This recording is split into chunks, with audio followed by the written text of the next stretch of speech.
আপনি ঠিক আছেন? কানা নাকি আপনি? ঠিকই তো চশমা পরে আছেন, তবুও চোখে দেখেন না? বাসায় মা বোন নাই? জি, মা বোন তো নেই। আমি তো আপনাকে ধাক্কা দিয়ে ফেলে দিইনি, আপনি তো নিজেই পেন্সিল হিল পরে হাঁটতে না পেরে উচ্চা গিয়ে পড়ে গেলেন। আশ্চর্য তো, আমি কি ইচ্ছা করে পড়ে গেলাম? আপনি কিন্তু আবার বেশি কথা বলছেন। জি, আমি একটু বেশি কথাই বলি।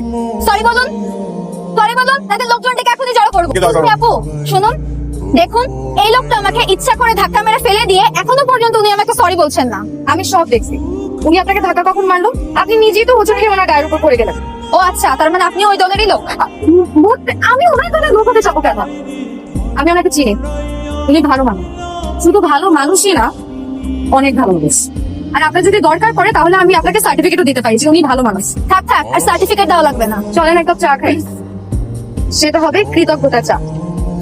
ওখানে যে বলবেন যে মামা এক কাপ কৃতজ্ঞতা চা দাও তো। কি পারবেন না? পারবো। চল মামা, 2 কাপ চা দাও, একটা গুঁড়া দুধের চা আর একটা কৃতজ্ঞতা চা। কি চা? কৃতজ্ঞতা চা।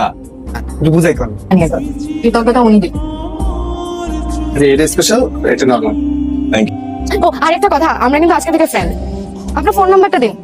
আর শুনেছি আপনি নাকি মেসে থাকেন, আপনার মেসের ঠিকানাটাও আমাকে দিয়ে দেন। ইউ। ঠিকানা কেন? নাম্বারটা বলেন। 0172 4।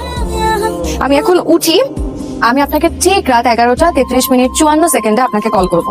শার্প।